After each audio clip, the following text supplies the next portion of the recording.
하나님 말씀은 사도행전 18장 1절에서 5절까지 말씀입니다. 사도행전 18장 1절에서 5절까지 말씀을 다 같이 봉독하겠습니다. 그 후에 바울이 아덴을 떠나 고린도에 이르러 아굴라라 하는 본도에서 난 유대인 한 사람을 만나니 글라우디오가 모든 유대인을 명하여 로마에서 떠나라 한 고로 그가 그 아내 브리스길라와 함께 이달리아로부터 새로 온지라. 바울이 그들에게 감해 생업이 같으므로 함께 살며 일을 하니 그 생업은 천막을 만드는 것이더라. 안식일마다 바울이 회당에서 강론하고 유대인과 헬라인을 권면하니라. 실라와 디모데가 마게도냐로부터 내려오매 바울이 하나님의 말씀에 붙잡혀 유대인들에게 예수는 그리스도라 밝히 증언하니. 아멘. 할렐루야. 따라 하시겠습니다. 우리가 외쳐야 할 복음, 우리가 외쳐야 할 복음. 오늘 봉독한 이 본문의 말씀은 사도 바울이 2차 전도 여행 때 고린도에서 있었던 일을 다루고 있습니다. 사도 바울과 실라는 2차 전도 여행을 떠났는데 그리스 중심으로 복음을 전합니다. 먼저 빌립보에서 복음을 전하고 암비볼리와 아볼로니아 또 마게도냐의 수도였던 이 데살로니가에 가서 복음을 증거를 하게 됩니다. 회당에서 3주 동안 복음을 증거를 하게 된 결과 많은 헬라인들과 귀부인들이 예수님을 믿고 사도 바울을 따르게 됩니다.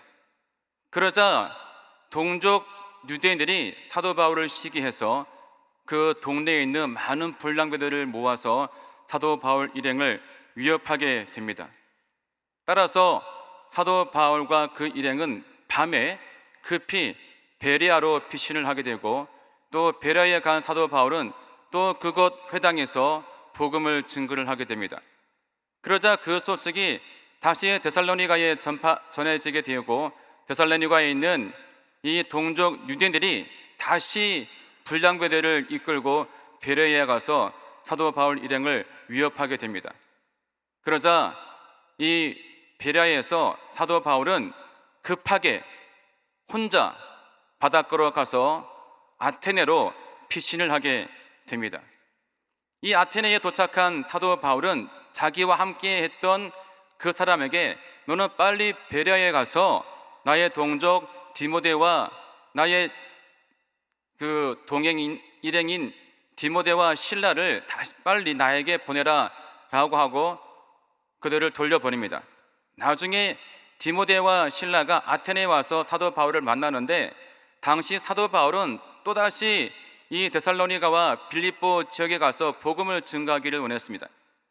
그래서 그곳의 형편을 물어보니 이 디모데와 실라가 바울에게 지금은 마게도냐로 돌아가는 것이 위험합니다 라고 보고를 하니까 사도 바울이 그럼 신라를 빌립보로 또 이 디모데를 데살로니가로 파송을 시킵니다. 그리고 바울은 다시 디모데와 실라가 소식을 가져올 때까지 이 아테네에 머물면서 잠시 복음을 증거합니다. 그리고 나중에 사도 바울은 다시 이 고린도로 내려가서 계속 실라와 디모데를 기다리게 되는데 평일에는 이 바울이 이 브리스길라와 함께 천막을 만들고 안식일이 되면은 회당에 가서 강론을 하면서 지내게 되었습니다. 나중에 이 실라와 디모데가 고린도에 와서 다시 바울에게 재차 보고를 합니다. 바울 선생님, 지금은 상황이 좋지 않습니다. 이 마게도냐로 돌아가는 것을 포기하십시오 라고 그런 말을 하니까 그때서야 이 바울은 마게도냐에 대한 마음을 접고서 이제 고린도 복음화를 위해서 열심을 내게 됩니다. 오늘 봉독한 5절을 보시게 되면은 바울이 하나님의 말씀에 붙잡혀라고 말씀을 하고 있습니다. 이게 무슨 말이냐? 바울이 평일에는 그 전에는 평일날 이 브리스길라와 함께 천막을 만드는 일에 힘을 썼고 안식일에는 이 회당에서 말씀을 강론하면서 이제 보냈는데, 실라와 디모데의 보고를 듣고 난 다음부터는 이제 마음을 정리하고 평일이나 안식일이나 오직 하나님 말씀을 증거하는 것만 전념했다라는 말이 있는 것입니다. 그러면은 사도 바울이 이 고린도에서 유대인들에게 전한 복음의 내용이 무엇이냐? 오늘 봉독한 5절을 보시면은 유대인들에게 예수는 그리스도라 밝히 증언하니 라고 말씀하고 있습니다. 바울이 동족 유대인들에게 증거한 말씀은 예수가 그리스도이심을 증거를 했다라는 것입니다. 첫째로 예수 그리스도의 뜻. 그럼 예수 그리스도라는 것은 무슨 뜻인가? 이 그리스도라는 말은 헬라어로서 기름 부음 받은 자라는 뜻인 것입니다. 이 말을 히브리어로 번역하면 메시아인 것입니다. 그러므로 예수 그리스도라는 이 말은 예수가 메시아이십니다, 예수가 구원자이십니다 라는 뜻인 것입니다. 여러분, 예수가 그리스도이심을, 메시아이심을 믿으십니까? 우리가 신앙 고백할 때 생각 없이 많이 하지 않습니까? 우리 주 예수 그리스도를 믿사오니. 네가 오늘도 아침에 고백했는데, 이렇게 우리가 고백하는 이 사도신경이 여러분 엄청난 고백이 아닐 수가 없는 것입니다. 왜냐하면 이단들은 예수가 메시아이심을 믿지 않기 때문입니다. 그래서 이단들은 사도신경을 하지 않습니다. 요한일서 2장 22절을 보시게 되면은 거짓말하는 자가 누구냐? 다 함께 읽습니다. 예수께서 그리스도이심을 부인하는 자가 아니냐? 아버지와 아들을 부인하는 그가 저 그리스도니. 이처럼 이단들은 예수가 그리스도이심을, 메시아이심을 믿지 않는다는 것입니다. 그리고 유대인들도 오늘날 이 예수님을 메시아로 믿지 않고 있습니다. 이스라엘을 배경으로 한 회복이라는 영화가 있습니다. 오래전에 개봉되어진 영화인데요, 이 영화를 보시게 되면 유대인들이 예수님을 어떻게 이해하고 있는지를 잘 알 수가 있습니다. 이 영화 내용 중에서 거리에서 만난 대학생과 시민들에게 예수가 누구인가 라는 질문을 던지고 인터뷰를 한 내용이 나오는데, 그들 모두가 이구동성으로 하는 말이 예수는 메시아가 아닙니다, 예수는 한 명의 선지자일 뿐입니다 라고 말을 한다는 것이죠. 메시아이신 예수님께서 2000년 전에 이 땅에 왔음에도 불구하고 그들은 예수를 메시아로 인정하지 않기 때문에 지금도 다시 오실 메시아를 대망하고 있다는 것입니다. 예수님을 믿는 기독교인들을 메시아닉주라고 말을 하는데, 그들이 전도할 때 외치는 내용이 무엇인지 아십니까? 다른 것이 아닙니다. 예수는 그리스도, 예수는 메시아, 이 말씀만을 증거한다라는 것입니다. 유대인들 대부분이 예수에 대해서 들어보기는커녕 그분의 진짜 이름도 모른다는 것입니다. 우리는 예수로 알고 있지만은요, 이 보통 유대인들은 성경에 나오는 이 인간 예수를 예슈라고 부릅니다. 그런데 이 말은 좋은 뜻이 아닌 것입니다.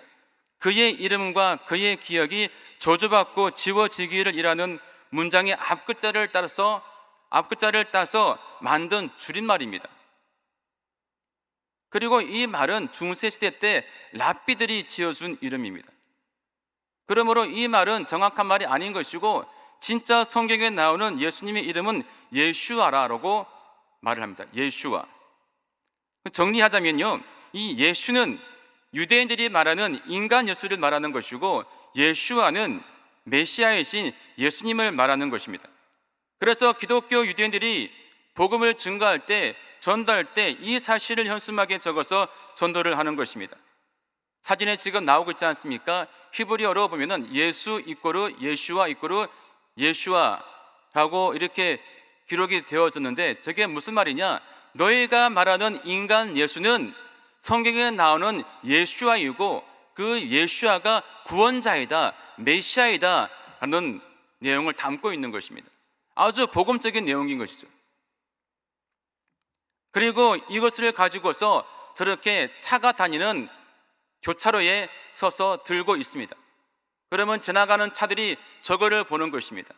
저것이 전도하는 것입니다. 여러분, 말로 전도하는 것이 부끄럽고 때로는 부담스럽습니까? 그렇다면 저들처럼 현수막에 예수가 메시아이십니다, 예수님을 믿어야지 구원받습니다 라는 문장을 적으셔서 동네 횡단보도 앞에 들고 서 계시기 바랍니다. 그러면 지나가는 분들이 그거를 보고서 구원받는다면 저것이 전도인 것입니다.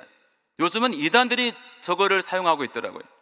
횡단보도 앞에 1인 시위하듯이 목에 큰 판넬을 걸고 있는데 거기에 자기들의 교리를 적어서 들고 서 있더라고요. 여러분, 여러분들이 전도하실 때 무슨 말을 전하십니까? 무엇을 전하십니까? 혹시 이러지 않습니까? 예수님 믿으면 복 받습니다, 좋은 일이 있습니다 라고 전하지 않습니까? 여러분, 복 받기 위해 예수님을 믿습니까? 우리가 예수님을 믿지 않아도 얼마든지 복을 받을 수 있습니다. 실제로 재벌들 중에, 갑부들 중에 하나님 믿지 않는 자들이 많이 있습니다. 그러면 그들에게 여러분 전도할 때 뭐라고 전도하시겠습니까? 예수님 믿으면 복 받습니다 라고 전도하시겠습니까? 그들은 저와 여러분보다 훨씬 부자들인데 그들에게 이렇게 말씀을 전한다면 그들이 어떻게 반응하시겠습니까? 전에 있던 교구에서 80 넘은 어르신이 저희 교회를 처음 나오셨습니다. 그분은 아주 독실한 불교 신자였습니다. 그런데 전도를 받아서 교회를 나오셨습니다. 4주간 잘 나오셨습니다. 그런데 4주가 지난 어느 날 저에게 와서 폭탄 같은 반응을 하는 겁니다. 이제 교회를 안 나오겠습니다. 그래서 그 이유를 물어봤습니다. 왜 그렇습니까? 물어보니까 교회를 나오면 좋은 일이 많아야 되는데 교회를 나오고 난 다음부터 안 좋은 일이 자꾸만 생긴다는 겁니다. 그래서 교회를 안 나온다는 것입니다. 이분은 여러분 예수님을 믿으면 구원받고 천국 간다는 것이 가장 큰 복인 것을 모르는 분이십니다. 마음이 안타까웠습니다. 우리가 또 요즘에 전도할 때 어떻게 전도하십니까? 하나님은 사랑이십니다 라고 전도를 하지 않습니까? 여러분, 모든 종교가 사랑을 강조하고 있습니다. 자기의 신들을 사랑이라고 말을 하고 있습니다. 이렇게 우리가 이런 말로 전도한다면 다른 종교와 차이가 없는 것입니다. 이것은 진정한 복음이 아닌 것입니다. 이렇게 전도하다 보니까 믿지 않는 자들이 볼 때 예수 또한 많은 신들 중에 하나로밖에 보이지 않는 것입니다. 오늘날 우리가 외쳐야 될 내용은 무엇인가? 우리가 외쳐야 될 복음은 무엇인가? 그 복음은 예수는 그리스도이십니다. 예수가 메시아이십니다. 예수가 구원자이십니다. 예수를 믿어야 구원받습니다. 이 말씀을 우리가 전해야 하는 것입니다. 초대교회도 마찬가지였습니다. 예수가 그리스도이심을 가르치고 전했다라고 성경은 말씀하고 있습니다. 사도행전 5장 42절을 보시면은 그들이 날마다 성전에 있든지 집에 있든지 예수는 그리스도라고 가르치기와 전도하기를 그치지 아니하니라. 다른 말씀을 전하지 않았습니다. 다른 복음을 전하지 않았습니다. 예수가 그리스도이심을 가르치고 전도했다라고 말씀하고 있는 것입니다. 한번 따라 하시겠습니다. 예수 그리스도, 예수가 구원자이십니다. 아멘. 이 사실을, 이 복음을 외치시기를 바랍니다. 한국 교회사에 이런 재미있는 일화가 있습니다. 어느 한 목사님께서 늘 전도하는데 예수 천당, 불신 지옥을 외쳤습니다. 한 번은 믿지 않는 불신자 뒤에 가서 그 귀에 대고 큰 소리로 예수 천당, 불신 지옥을 외친 겁니다. 그러니 그 불신자가 화를 내고 집으로 돌아갔습니다. 그런데 희한하게 그날부터 자려고 자리에 누우면은 귀에서 예수 천당, 불신 지옥, 예수 천당, 불신 지옥, 이것이 맴돌아 가지고 잠을 못 잔 겁니다. 며칠을 못 잔 거예요. 그래서 이분이 이제 초췌해진 모습으로 그 목사님을 찾아가서 상담받고 기도받는데 그 소리가 다 떠나가서 교회를 나오게 되었다라는 이야기가 있습니다. 여러분, 전도는 고상한 말로 하는 것이 아닙니다. 나의 지식으로 하는 것이 아닙니다. 복음은 능력입니다. 그러므로 예수가 그리스도이심을 우리가 전할 때 성령님께서 역사하시는 것입니다. 그러므로 전도하실 때 예수가 그리스도이심을, 메시아이심을 힘차게 전하시기를 바랍니다.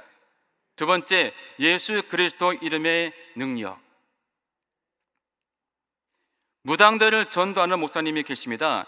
임종원 목사님이십니다. 이분은 기독교 방송과 또 오륜교회 단일 기도에 나오셔서 간증을 하셨는데, 현재 천안 명문 그리스도의 교회 담임 목사이시고 천안 영적 문제 연구소장이시고 천안시 기독교 청년협회 증경회장님이십니다. 이분은 1997년부터 오늘날까지 26년 동안 무속인을 대상으로 전도를 하고 있습니다. 그분이 하나님을 늦게 만나서 늦게 신학대학을 갔습니다. 그리고 4학년 2학기 때 천안에 내려와서 부도간당 건물에서 교회를 세웁니다. 교회 이름은 그리스도의 교회라고 짓고 전도를 하는데 전도가 잘 안 됐다고 합니다. 그런데 설상가상으로 이 교회 이름 때문에 이단교회로 오해를 받아가지고 그분의 교회가 정말 어려움을 많이 겪었다고 합니다. 나중에 이단에 대한 오해를 풀었지만 그 이미지가 바뀌지가 않아가지고 힘들게 목회를 했는데, 어느 날 기도를 하는데 성령님께서 말씀을 주시는 거예요. 저 옆에 있는 무당집에 가보라. 처음에는 그 말씀을 무시했습니다. 계속 무시하는 하나님이 계속 그 말씀을 주시니까 어쩔 수 없이 자기 집에서 200m 옆에 있는 무당집을 찾아갔습니다. 그 무당집의 이름은 미륵사라는 집이었다고 합니다. 그 미륵사라는 집에 가서 노크를 했는데 어느 한 남성이 나오는데 키가 185cm의 큰 키에 아주 장발을 한 건장한 남자가 문을 열어주고 나왔다라는 겁니다. 그리고 하는 첫 마디가 목사님이 여기 왜 왔냐고 알아보더라는 거예요. 자기 집에 들어오라고 해서 이제 들어가게 되었는데 자기 집안의 내역들을 쭉 말을 하는데 갑자기 그 무당이 자기 머리가 아프다고 빨리 가라고 보내더라는 겁니다.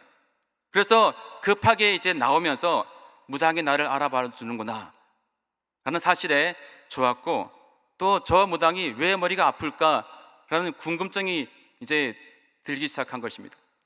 그날이 금요일 저녁이었는데 이분이 주일날 사역을 마치고 월요일날 다시 그 무당이 궁금해서 무당집에 갔는데 깃발이 내려가 있고 무당집이 사라진 것입니다. 그래서 이 목사님께서 그 미륵사의 무당을 찾기 위해서 천안시에 있는 모든 무당집들을 다 찾아다닌 거예요. 그러면서 무당들을 대상으로 이제 복음을 전파하기 시작했는데, 충격적인 것은요, 무당들 10명 중에 5명 정도가 전에 교회를 열심히 다녔던 성도였다는 겁니다. 근데 이분이 무당을 열심히 전도하게 된 이유가 있는데, 그것은 자기의 사명이고, 또 두 번째는 무속인을 볼 때마다 불쌍한 마음이 들었다는 겁니다. 그리고 무당보다 더 불쌍한 분들은요, 점을 치러 오는 분들이 더 불쌍하다고 합니다. 이렇게 전도를 했고, 또 현장 무당집에 가면은 하나님께서 놀랍게 역사를 하신 거예요. 그래서 이러한 이유 때문에 무당들을 전도하게 되었는데, 놀라운 것은요, 이분이 무당을 만나 전도할 때 다른 이야기를 하지 아니하고 뭐를 전하느냐? 예수가 그리스도이심을 전한다는 겁니다. 그리고 그 무당으로 하여금 이거를 따라하게 만든대요. 놀라운 것은요, 이 무당들이 예수는 따라하는데 그리스도를 안 따라한다는 겁니다. 그런데 예수가 그리스도시오라고 따라하는 순간, 고백하는 순간 무당들이 뒤집어지고 쓰러지고 귀신이 떠나간다는 것입니다. 여러분, 예수 그리스도의 이름에 능력이 있는 것입니다. 그러므로 예수가 그리스도이심을 힘차게 전하시기 바랍니다. 예수 그리스도의 이름으로 선포하시기를 바랍니다. 가정을 묶고 있고 지역을 묶고 있는 그 귀신을 예수님의 이름으로 쫓아내시기를 바랍니다. 오늘날 우리 사회가 왜 이렇게 불안합니까? 왜 이렇게 많은 일들이 생기고 있습니까? 이 땅 가운데 우상이 많이 있기 때문입니다. 우리는 예수님의 이름을 가지고 이러한 우상을 우리가 결박하고 쫓아내야 한다는 것입니다. 제가 신혼 때 저희 집이 연신내였는데 항상 집에 갈 때 집 앞길 앞에 있는 그 길 입구에 무당집이 있었습니다. 항상 그곳을 지나가니까 제가 기분이 안 좋았습니다. 그래서 지나갈 때마다 손을 펼치고 예수의 이름으로 떠나갈지어다 라고 선포를 하면서 제가 출첵을 했습니다. 그런데 몇 개월 뒤에 그 무당집이 보이지가 않았습니다. 떠나간 것입니다. 그리고 저희 집이 이제 1층, 아파트 1층인데 한 10년 전에 이사를 왔는데 윗집이 얼마나 층간소음을 내는지 너무나 시끄러웠어요. 그래서 그 집에 한두 번을 올라갔는데 그때뿐이었습니다. 근데 그분이 체격이 엄청 크신 분이었거든요. 무섭기도 하고 또 제가 목사지 않습니까? 목사고 또 우리 현관 앞에 교회 교패를 딱 붙여놨는데 가서 싸울 수도 없고 마음이 좀 그랬습니다. 참기로 하고 제가 뭐를 했느냐? 기도했습니다. 층간소음 날 때마다 위에 손을 펼치고서 예수의 이름으로 명하노니 소문 떠나갈지어다, 잠잠할지어다 라고 계속 기도했습니다. 그런데 갑자기 이사 온 지 1년도 안 된 그 집이 갑자기 이사를 가는 거예요. 그래서 알아보니까 그 집이 인천에 있는 조선소에서 근무하시는 분이신데 거제도로 발령받고 내려간다는 것입니다. 그리고 새로운 가정 이사를 왔습니다. 그런데 그분도 층간소음을 내는 거예요. 하나님께 또 기도했습니다. 예수 이름으로 명하노니 층간소음은 떠나갈지어다 라고 기도했는데 그분은 3개월도 안 돼가지고 또 떠나가시는 거예요. 신기했습니다. 그리고 그 뒤로 새롭게 이사를 오신 가정이 있는데 그분은 집에 있는지 없는지 모를 만큼 너무나 조용해가지고 지금껏 살고 있습니다. 이렇게 여러분 문제가 다가오실 때에 혈과 육으로 싸우지 마시고 예수님의 이름으로 싸우시고 승리하시기를 주님의 이름으로 축원드립니다. 예수님의 이름에 능력이 있습니다. 우리가 외쳐야 될 그 복음은 예수 그리스도이십니다. 그러므로 세상에 나가서 예수가 그리스도이심을 힘차게 외치시고 날마다 예수님의 이름으로 귀신을 쫓아내고 승리하시기를 주님의 이름으로 축원드립니다. 기도합니다. 아픈 분들은 아픈 곳에 또 손을 있으면 가슴에 손을 얹으시기 바랍니다. 하나님 아버지 감사합니다. 오늘 이 새벽에 하나님 또 말씀을 함께 나누었습니다. 하나님 우리가 외쳐야 될 복음은 예수가 메시아이심을 전하는 것입니다. 예수 그리스도이십니다. 우리가 어디를 가든지 예수 그리스도를 선포할 수 있는 저희가 되게 하시고 또 예수님의 이름으로 귀신을 쫓고 승리할 수 있는 저희들 되게 하여 주시옵소서. 날마다 성령으로 충만하여서 정말 주님 오시는 그날까지 이 복음 전파의 사명을 잘 감당할 수 있는 저희가 되게 도와주셔서 모든 교구마다 대교구마다 놀라운 부흥이 있게 도와주시고 우리 교회의 5만 명의 그 전도 목표가 달성되게 역사하여 주시옵소서. 이 시간 또 몸이 아픈 분이 있습니까? 아픈 곳에 손을 얹고 기도합니다. 이 시간 치료하여 주시옵소서. 아픈 그 부위에 예수의 피를 발라주시고 예수의 보혈을 덮어주시고 치료의 광선을 발하시어서 모든 질병은 떠나가고 병마가 떠나가고 고침받고 건강의 복을 누리게 하여 주옵소서. 예수 이름으로 명하노니 이 시간 모든 질병은 떠나갈지어다. 예수 이름으로 명하노니 모든 병마야 묶임을 놓고 떠나갈지어다. 예수 이름으로 건강할지어다. 예수 이름으로 건강할지어다. 모든 육신과 정신과 영혼이 건강할지어다. 건강의 복을 누리게 하여 주옵소서. 생활 가운데 수고하고 무거운 짐들도 다 주님께 내어 맡깁니다. 하나님의 방법으로 다 이루어 주시옵소서. 모든 것이 합력하여 손을 이루게 하시고 생활 가운데 아름다운 열매가 풍성히 맺히게 하여 주옵소서. 직장의 사업장의 복을 주옵소서. 물질의 복을 주시옵소서. 물질이 거부되게 도와주시옵소서. 가정에도 복을 주셔서 정말 모든 가정이 회복되게 도와주시옵시고 자녀가 잘 되고 후손이 강성하여 믿음의 명문 가문을 이루게 역사하여 주시옵소서. 이 시간 또 주의 사랑관에 감사해서 귀한 예물을 드렸습니다. 드린 그 손길들을 주님 기억해 주시옵시고 그들의 생활 가운데 범사 위에 크신 복을 내려 주옵소서. 오늘 이 하루를 또 새롭게 시작합니다. 오늘 또 주 안에서 말씀 안에서 승리하게 하여 주시옵소서. 좋은 일이 있게 하여 주시옵소서. 축복하며 예수님의 이름으로 기도합니다. 아멘. 하늘에 계신 우리 아버지여, 이름이 거룩히 여김을 받으시오며 나라가 임하시오며 뜻이 하늘에서 이루어진 것 같이 땅에서도 이루어지이다. 오늘 우리에게 일용할 양식을 주시옵고 우리가 우리에게 죄 지은 자를 사하여 준 것 같이 우리 죄를 사하여 주시옵고 우리를 시험에 들게 하지 마시옵고 다만 악에서 구하시옵소서. 나라와 권세와 영광이 아버지께 영원히 있사옵나이다. 아멘.